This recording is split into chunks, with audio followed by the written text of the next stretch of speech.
저는 세상 얘기는 별로 하지 않습니다. 세상에 대해서 잘 알지도 못할 뿐만 아니라 제가 아는 거는 성경 외에 별로 아는 게 없어요, 사실. 그래서 전하고 싶어도 잘 모르는데 제 마음을 편안하게 해주시는 목사님이 한 분 계십니다. 브루클린에 있는 태버너클 처치에 있는 목사님이에요. 그분은 여러분 아시는 분은 많이 잘 아실 텐데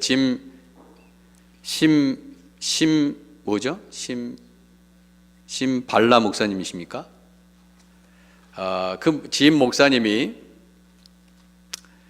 지금 현재 저는 한 번도 못 가봤습니다. 근데 아마 가보신 분이 계시게요. 정말 성가대가 대단히 정말 뜨겁고 그 찬양하는 것이 정말 대단하다고 합니다.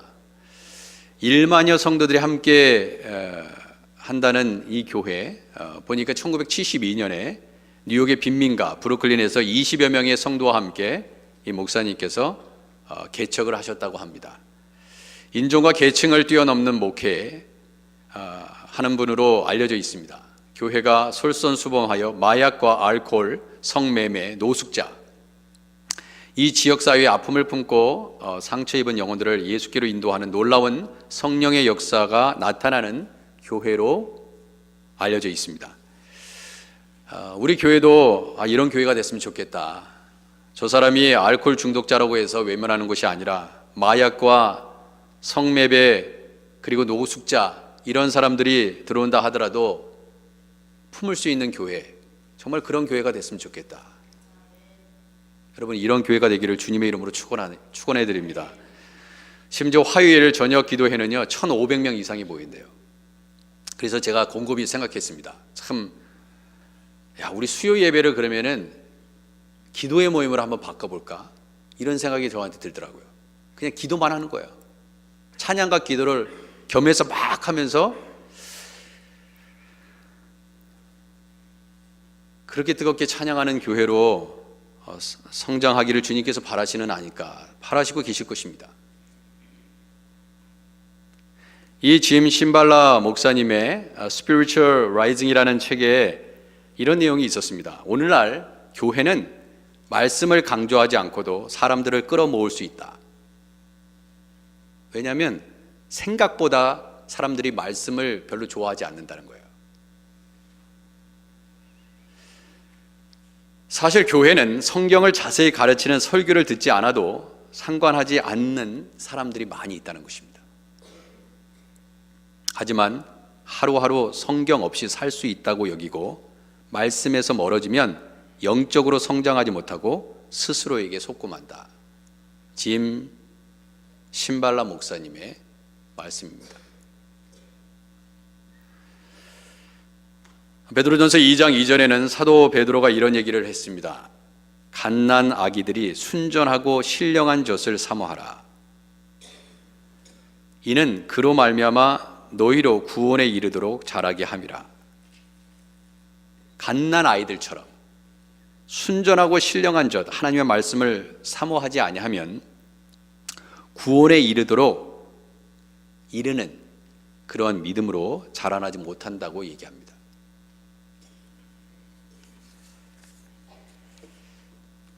오늘 우리에게 주시는 생명의 말씀, 당연히 하나님의 말씀만을 대연할 것입니다. 잘 어텐션 하시기 바랍니다.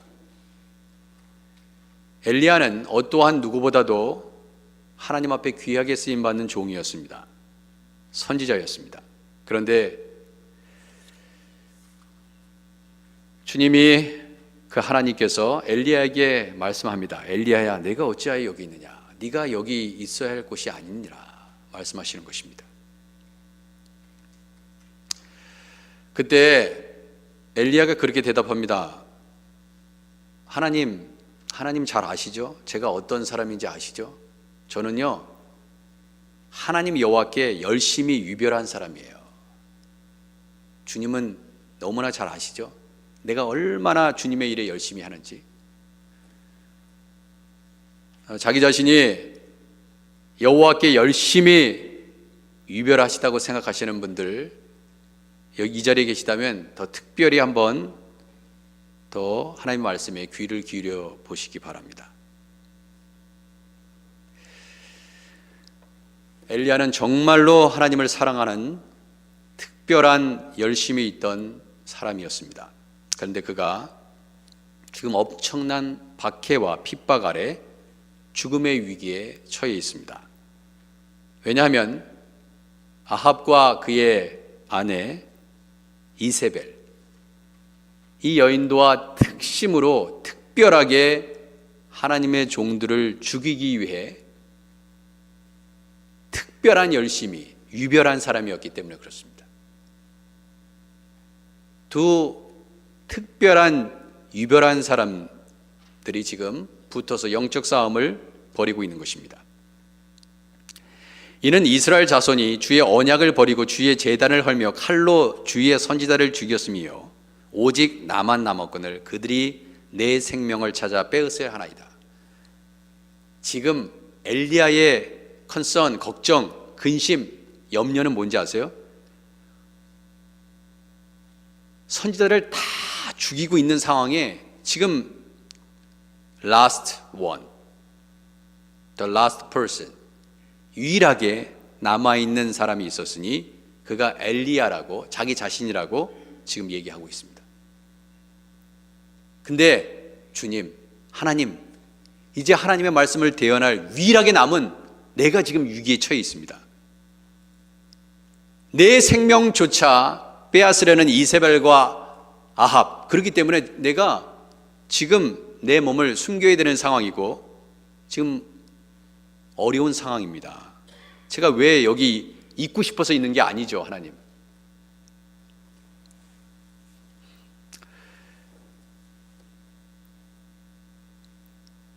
엘리야는 여러분들이 잘 알고 있듯이 바알의 선지자 450명과 아셀의 선지자 400명을 갈멜산으로 다 모은 그 자리에서 여호와의 불이 떨어져서 그 제단을, 그 제물을 완전히 불로 더 덮어버렸던 선지자 중에 최고의 선지자 중에 한 사람이었습니다.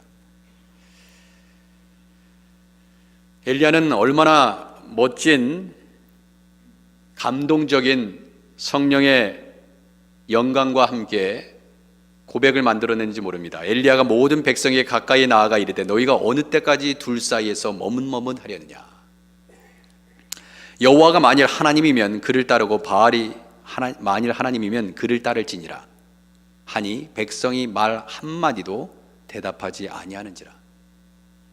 사실은요, 제가 금방 읽어드린 왕상 19장 14절의 말씀처럼 이세벨과 아합이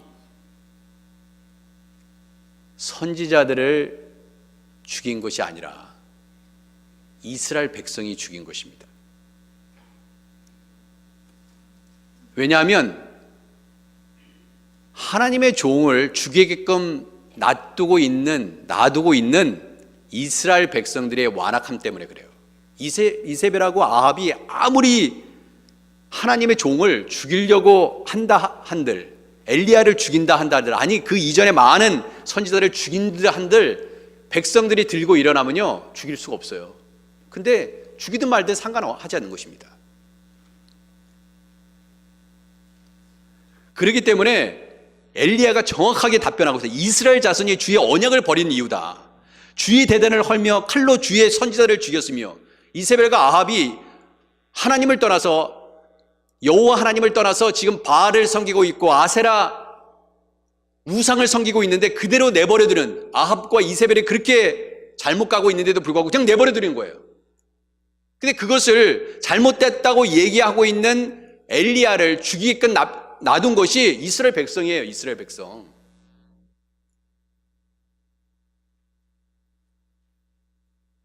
오직 나만 남았거늘.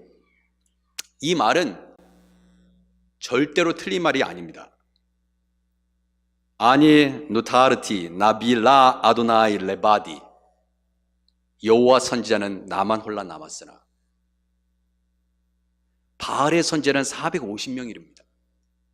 바알의 선지자는 450명이고 여기에 또 아세라 선지자는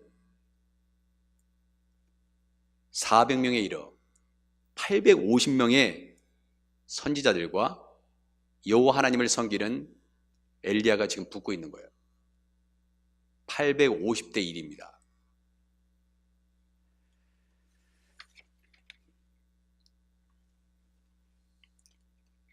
그때 엘리야는 이렇게 기도합니다. 아브라함과 이삭과 이스라엘 하나님 여호와여, 주께서 이스라엘 중에서 하나님이신 것과 내가 주의 종인 것과 내가 주의 말씀대로 이 모든 일을 행하는 것을 오늘 알게 하옵소서. 여러분, 하늘에서 여호와의 불이 떨어져서 재물을 태우지 못한다 하더라도, 그리고 끝내 850대 1로 싸운 엘리야가 그 자리에서 하나님께서 불을 내려주시지 않아서 죽는다 하는 일이 있다 하더라도 여호와 하나님만이 유일한 하나님이시오, 온 우주와 만물을 다스리는 하나님이십니다.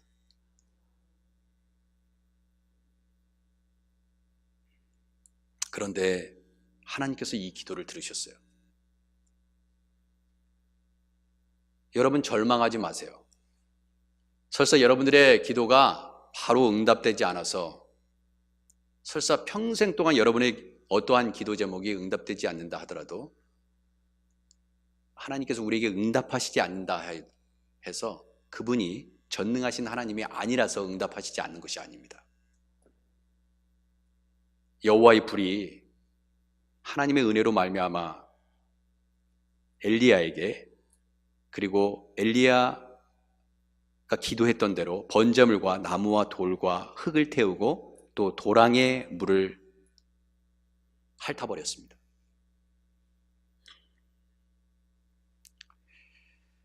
O Lord, God of Abraham, Isaac, Israel, let it be known today that you are God in Israel, and that I am your servant, and I have done all these things in your command. Answer me, O Lord, answer me, so these people will know that you, O Lord, are God, and then you are turning their heart back again. 엘리야의 유일한 자신의 소망은 어디에 있느냐면요, You are turning their heart back again. 하나님께로 그들의 마음이 돌아가는 것이었습니다.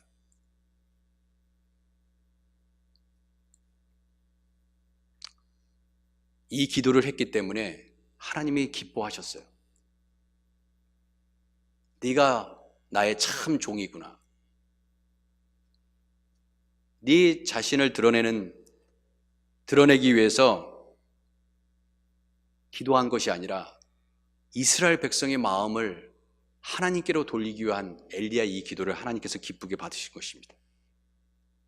그리고 엘리야가 생각하기에 유일하게 이제 마지막 남은 선지자, 바로 자기 자신, 너무나 하나님께 지금 걱정과 자신의 근심을 내어놓는 게 뭐냐면, 하나님, 내가 지금까지 살아서 하나님 말씀을 지금 계속해서 대언하고 있는데 나 먼저 죽으면 어떡합니까? 하나님, 어떻게 하십니까? 이 백성들을 어찌 하십니까?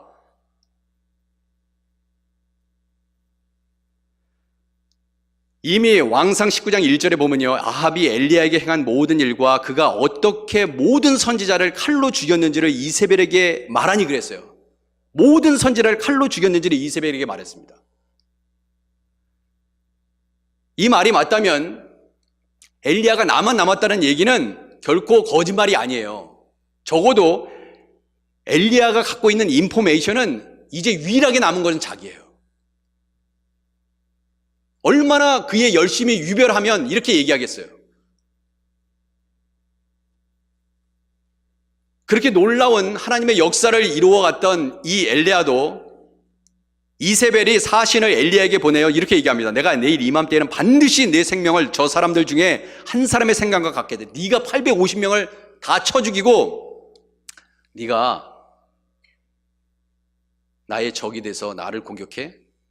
내가 이것을 가만둘 것 같으냐? 반드시 너를 죽일 것이다. 그렇게 하지 아니하면 신들이 내게 벌 위에 벌을 내림이 마땅하니라 한지라. 그가 이 형편을 보고 일어나 자기 생명을 위하여 도망하여 유다에 속한 브엘세바에 이르러 자기의 사원을 그곳에 머물게 하고 자기 자신은 광야에 들어가서 하룻길쯤 가서 한 로뎀 나무 아래에 앉았다. 그리고 거기서 자기가 죽기를 원하여 그랬습니다. 죽고 싶은 거예요. 그렇게 놀라운 역사를 이루었던 엘리야의 심정. 이제 나만 남았는데 나머지 죽으면 이 백성은 어찌할꼬, 이런 고민이 빠진 거예요. 그러면서 여호와여 넉넉하오니 지금 내 생명을 거두시옵소서 그랬어요. 이거 왜 그런지 아세요? 자기 스스로 죽을 수는 없어요. 자살할 수는 없는 것입니다. 예? 자살은 하나님의 뜻이 아니에요. 생명의 주관자이신 그 하나님을 대적하는 일입니다. 이건 엄청난 죄예요. 그래서 하나님께서 취해 가시라 이렇게 얘기합니다. 정말 죽고 싶었던 거예요, 정말.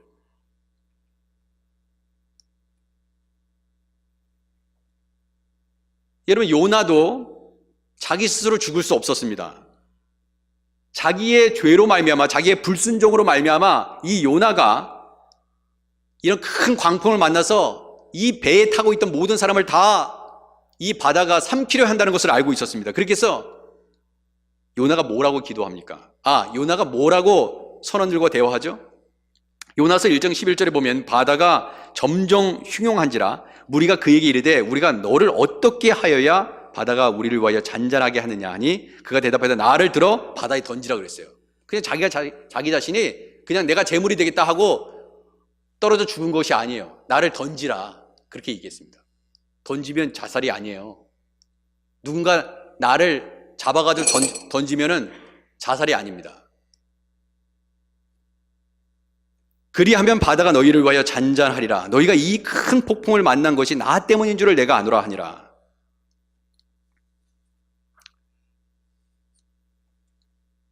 그런데 오늘 19장 왕상 19장 14절의 말씀은 이미 왕상 18장 22절에 뭐라고 되어 있냐면 또 여전히 얘기를 하고 있어요. 여러분들이 이 얘기를 들으면서 정말 이 엘리야가 나만 홀라 남았다는 이 얘기 정말 제대로 인포메이션을 잘 알고 지금 얘기하는 것과 이렇게 생각할 수 있습니다. 왜? 우리는 알고 있죠? 내가 이스라엘 가운데 7,000명을 남겨놨다. 이 교만한 말이네, 엘리야가. 너만 하나님의 종이 아니야. 야, 그렇게 유별하고 특심하다 보니까 네가 정말 착각하면서 사네. 의인 7,000명을 남겨뒀어. 뭔 소리야? 하나님이요 그렇게 얘기하지 않았어요. 나중에 얘기했어요. 모든 것이 다 끝나고 나서 그렇게 얘기했습니다. 그 전에 왕상 19장 14절 이전에 왕상 18장 22절에 보면요 또 얘기합니다. 엘리야가 백성에게 이르되 여호와의 선지자는 나만 홀로 남았으나 바알의 선지자는 450명이라다 그렇게 얘기했잖아요. 그 분명히 이 나만 홀로 남았다는 것이 두 번 자신의 입으로 고백합니다. 저는 엘리야가 분명히 자기 자신만 남았다는 것을 분명히 알고 있었다. 저는 그렇게 생각합니다. 그러면 내가 이스라엘 가운데 7,000명을 남기리니 이건 또 무슨 얘기냐 이거예요. 근데 그 전에 한 가지 또 생각해 봐야 될 얘기 있습니다.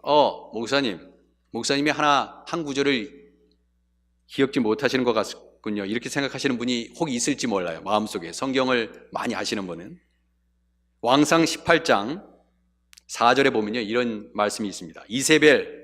이세벨이 여호와의 선지자들을 멸할 때에 오바댜가 선지자 100명을 가지고 50명씩 굴에 숨기고 떡과 물을 먹였더라 그랬어요.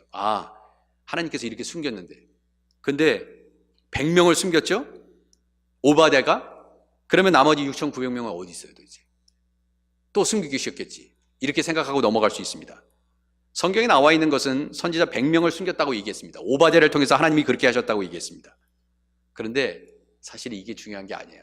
이미 18장 4절에 있는 내용은 그 이후에 있잖아요. 이후에 벌어진 갈멜산 이전의 사건입니다. 이세벨과 아합은요 선지자를 색출하는 전문가예요. 모든 선지자를 칼과 창으로 죽였다고 얘기했습니다. 그럼 이미 종료예요, 종료. 정말 엘리야는 혼자 남은 거예요. 그러면 우리가 왕상 19장 18절에 내가 이스라엘 가운데 7천 명을 남긴다는 것, 그 말씀은 뭐냐 이거예요. 여러분 보세요. 하나님께서 850대 1로 싸우는 엘리야가 죽었어요. 죽었다 하더라도 하나님은 하나님의 일을 멈추지 않습니다. 엘리야야, 그건 네가 걱정할 일이 아니야. 네가 유별해서 이런 거예요. 하나님께서 우리 교회를 사랑하시는 줄 여러분 다 믿으십니까? 우리 하크네시아 교회를 사랑하시는 게 여러분 믿으십니까? 내가 없어도, 여러분과 제가 없어도 이 교회는 잘 됩니다. 여러분이 아무리 특별한, 나는 정말 이 교회를 너무나 사랑하고 나 아니면 아닐 것 같아, 나 아니면 이 교회를 못 살릴 것 같아. 그래서 100가지 일을 여러분들이 한 사람이 감당한다 하더라도 여러분 그분이 없다 하더라도 이 교회는 잘 돼요. 여러분 평안하시기를 바랍니다. 근데 착각하고 있는 거예요. 때때로 엘리야처럼 특심이 유별하다, 열심히 유별하기 때문에. 여러분 이 교회를 걱정하지 마세요. 성령께서 다 계획하고 계십니다.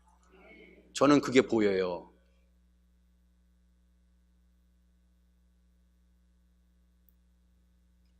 하나님은 엄청난 일을 우리 교회를 통해서 이루실 것입니다. 저는 그게 보여요. 여러분 그것을 보셔야 돼요. 엘리야야, 네가 걱정할 게 아니야. 내가 알아서 해. 네가 죽어도 나는 이스라엘 백성을 사랑한다. 이스라엘 백성을 네가 돌리는 것이 아니라 내가 돌릴 거야. 네가 주체가 아니야. 네가 나에 대한 열심이 유별하지만 네가 이스라엘 백성을 사랑하는 것보다 내가 이스라엘 백성, 내 민족을 사랑하는 것이 더 크니라. 그건 비교할 수 없는 거야. 여러분이 아무리 여러분의 자녀를 사랑해도 하나님이 여러분을 사랑하는 것보다 못합니다.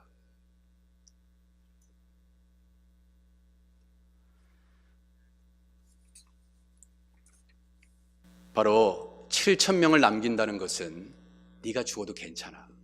나는 언제든지 나의 선지자를 세울 수 있기 때문에. 모든 선지자를 이세벨과 아합이 다 죽인다 해도 걱정하지 마. 내가 오늘 7천을 세울 수가 있어.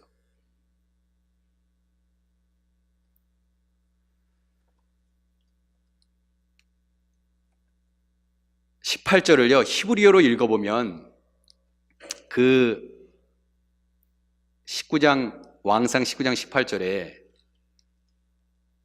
베 히쉬 아르티 베 이스라엘 슈브아트 아라핌 yet will I leave 7,000 in Israel.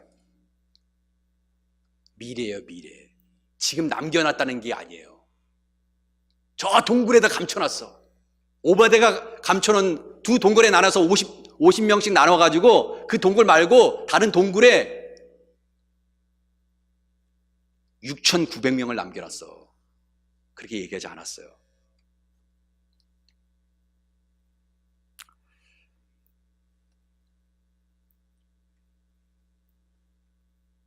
하나님은 때때로 우리 교회를 보면 제가 그런 생각이 듭니다. 정말 교회는 모든 사람들이 다 열심을 품고 나아가면 참 그게 이상적인 교회인데 그렇지 않구나.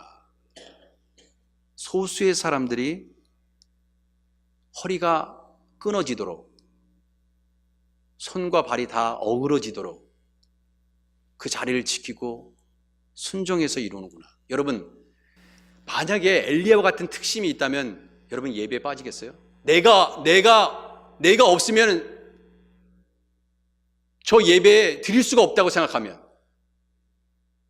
새벽 제단에 내가 가지 않으면 목사님이 설교를 할 수 없다고 여러분 생각하시면 여러분 빠지시겠어요? 수요 예배 자리에, 금요 기도의 자리에 여러분 누가 리더가 돼야 됩니까? 그런 열심을 갖고 있지 않은 사람은 리더로 세우면 안 되는 거예요. 예배에 빠지는 사람이 무슨 리더가 될 수 있습니까?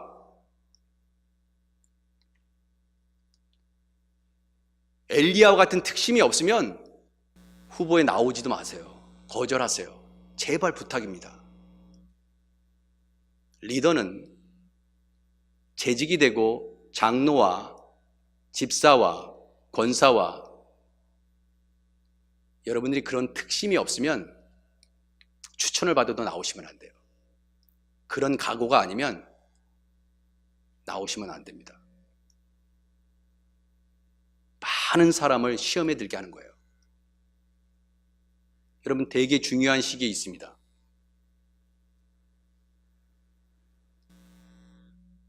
여러분들이 아무리 열심을 가지고 교회를 봉사하고 열심히 한다 하더라도 때때로 외로움이 몰려와요.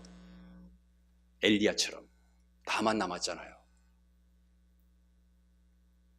내가 없으면은 새벽 예배도 못 드리고 수요 예배도 못 드리고 금요 기도회도 못 드리고 주일 예배도 못 드리고 기도회문도 안 되는데요.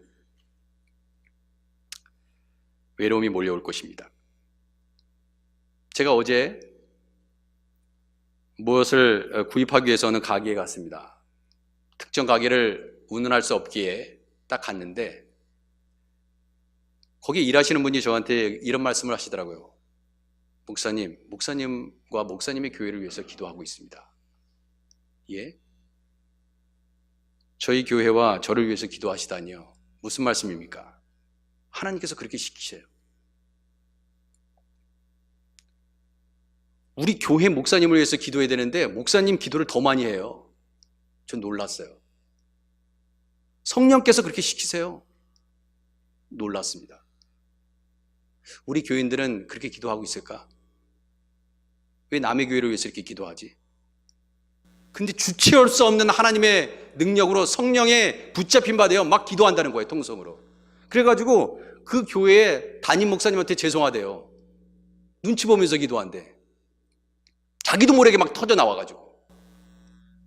하나님께서 하크네시아 교회를 정말 사랑하시나 봐요. 이거를 남의 무슨 교인들한테 제가 듣고 있어요.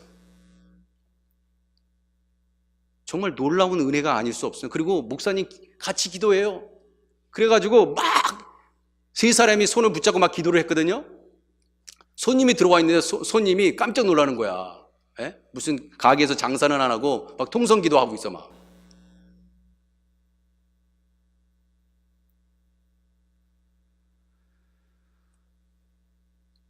어떤 분은요, 또 제가 은혜 받은 게 뭔지 아세요? 새벽에 타교회 교인이 우리 교회에 이제 가까우니까 나오셔서 예배 드리는데 갑자기 저한테 오시대 그래요. 목사님, 왜요? 저 일주일 동안 출장 가요. 그러니까 목사님 제가 새벽에 못 빼더라도 목사님 이해하세요. 남의 교인이 남의 교인. 가슴이 뭉클하더라고요. 우리 교인들 물론 다 바쁘게 사시니까 가시겠지만은 바쁘시니까 그런 생각 못 하시겠지만은 이 남의 교인인데 어떻게 보면은 우리 교회의 활동 교인이 아니잖아요. 근데 저한테 얘기하고 가는 거야. 얼마나 눈물이 나든지.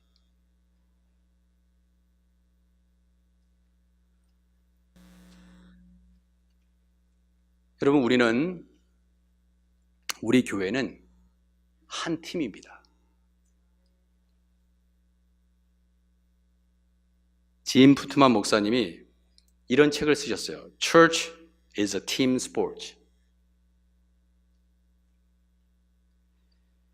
65페이지에 보면 사실 엘리야의 이 마음은, 나만 홀로 남았다는 이 마음은 같은 동역자가 없기 때문에 하나님 앞에 그렇게 고백하는 거였습니다. 그런데 우리 교회는요, 여러분 잊지 마시기 바랍니다. 한 팀이에요. 여러분의 개인적인 성향, 저 사람은 정말 밉다, 그거에 관계없이 한 팀이에요.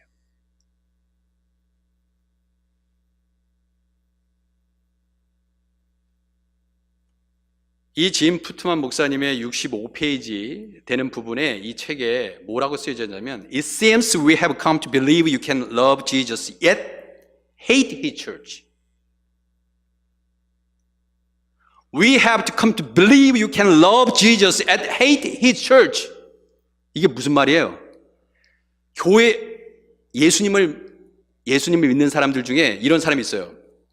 I can love Jesus. 예수님을 사랑할 수 있어. Yet, but hate his church. 예수님의 교회는 싫어해. Maybe hate. 미워한다는 것은 뭐야? It's too strong a word. But many suddenly Christians do not love the church or believe it has any relevance to their life. 무슨 말이에요? 많은 사람들이요, 크리스천들이 교회를 사랑하지 않아요. 단순히 Christians in America have come to believe in individualistic kind of relationship with God.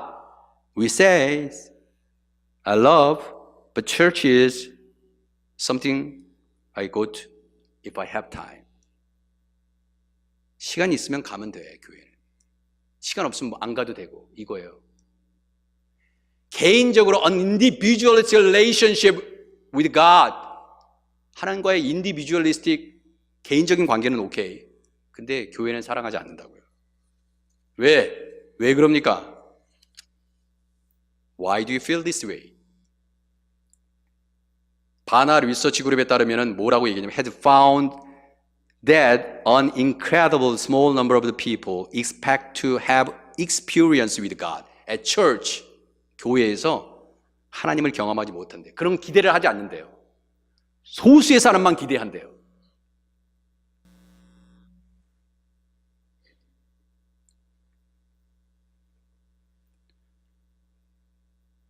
교회에서는 하나님의 임재를 경험하지 못하기 때문에 갈 필요가 없다고 생각한다는 거예요. 미국에 있는 크리스천들이. 여러분, 무엇이 문제입니까? 저는 짐 푸트만 목사님의 의견에 전적으로 동의하면서 여러분도 많이 동의하실 것입니다. The church is supposed to be collection of transformed individual molded by God into a team. A collection of transformed individual. 하나님에 의해서 mold 됐다는 거예요. mold. into a team. 한 팀으로. 여러분, 한 팀이 되기를 원하지 않으면 우리가 여기 모여 있는 게 의미가 전혀 없습니다. 모여서 싸우기 위해서 모입니까? 한 팀이 싸워요? The Christian life is a team sport. I don't care how much scripture they know or how many seminary degrees they have. They are not in the will of God. Thus, not a mature believer unless they are a part of Jesus' team, the church.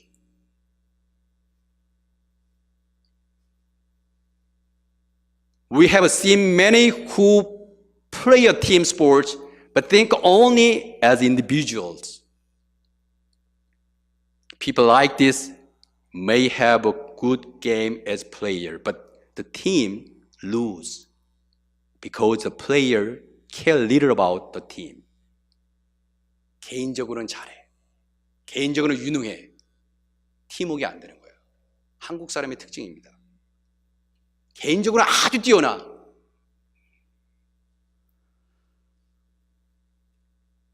그러나 모든 게임이 그러하듯이 this game we play cannot be on without a team. 이영표 선수가 이런 얘기를 했습니다. 자기는 정말 시골에서 자라서 자기가 처음 국가대표도 되고 유럽에도 진출하고 그런 꿈을 갖고 있었어요. 그리고 드리블을 몰면서 말이죠. 수많은 사람들을 제치고 선수들을 제치고 골망을 가르는 슛을 하면서 정말 그러한 기술들을 연마하고 그리고 끝내 그러한 일들을 이루었습니다. 그리고 나중에 뭘 깨달았는지 아세요? 아무리 개인기가 뛰어나고 개인적으로 유능해도 팀이 지면 끝이다. 팀이 승리하지 않으면 의미가 없는 거예요. 팀이 없어져 버려. 그러면 어떻게 할 거냐 이거예요. 아무 의미가 없는 것입니다. 만약에 결정적인 찬스에 이길 수 있는, 상대편을 결정적으로 이길 수 있는 절호의 찬스가 있었어요. 그런데 개인적으로 그 팀 안에 나를 별로 좋아하지 않는 사람이 있어. 근데 그 사람이 골 넣으면 좋지 않은 거야. 그래서 패스를 안 했어. 그리고 결국 게임에서 졌네.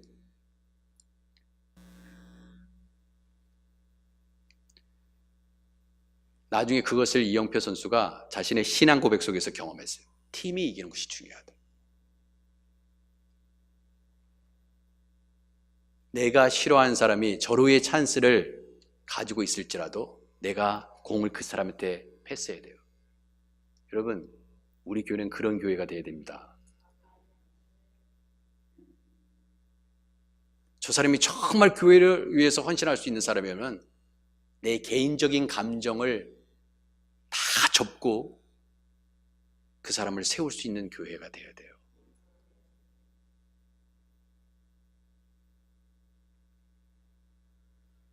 고린도전서 3장 9절은 이렇게 얘기합니다. 우리는 하나님의 동역자들이요 너희는 하나님의 밭이요 하나님의 집이지나 너희는 아직도 육신에 속한 자로다. 너희 가운데 시기와 분쟁이 있으니 어찌 육신에 속하여 사람을 따라 행함이 아니리요. 어떤 이는 말하되 나는 바울에게라 하고 다른 이는 나는 아볼로에게라 하니 너희가 육의 사람이 아니에요.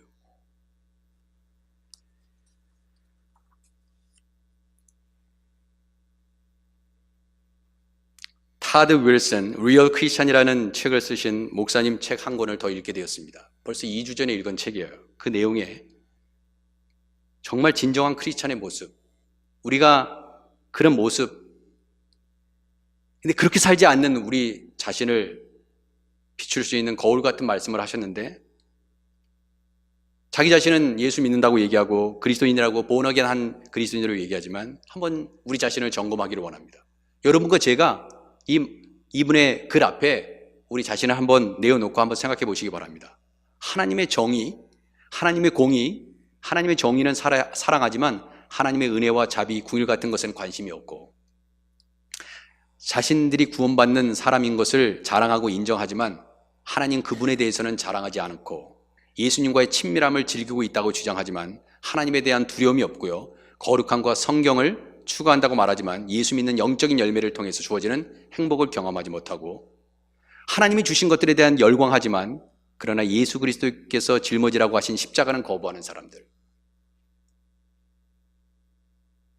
만약에 그렇다면 You are not real Christian.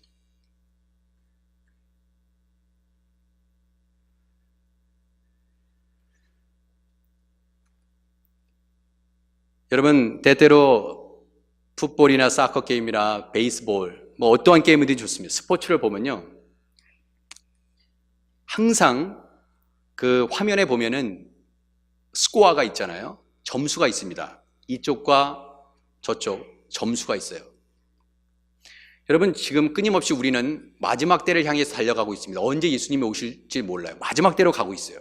자, 스포츠를 한번 생각해 보면은, 저는 사실 이런 스포츠를 이렇게 경기를 이렇게 보면은요, 너무 막 괴로워요.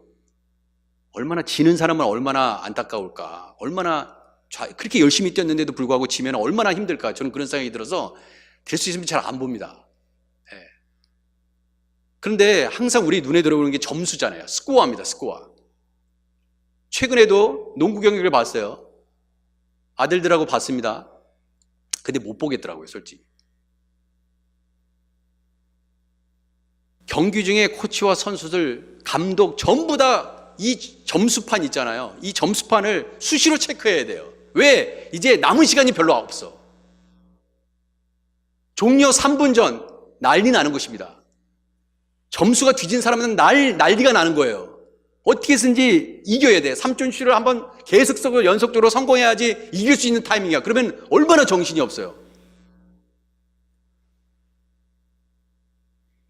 종료 시간이 가까워짐에 따라 더 집중력이 요하되고요, 더 하나가 돼서 팀원 전체가 어떻게 쓰는지 하나가 돼서 골을 더 넣어야 됩니다. 그래야 이길 수 있어요.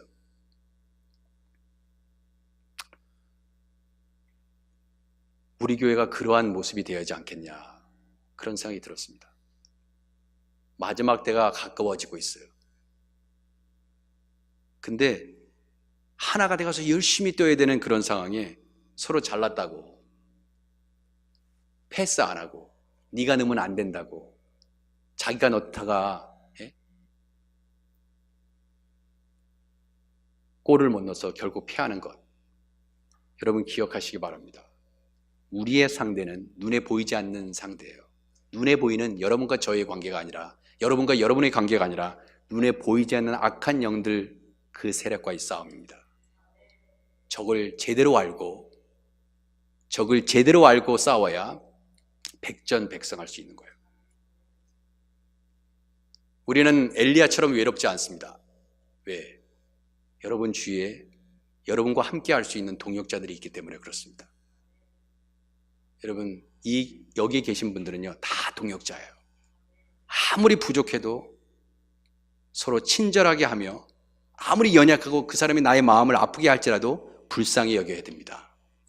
용서하기를 하나님이 그리스도 안에서 너희를 용서하신 같이 하라. 예배소 4장 32절의 말씀이에요. 그러한 교회, 그렇게 세워가는 교회, 여러분과 제가 그런 교회를 만들어가야 하나님께서 기뻐하시는 교회 될 줄 믿습니다.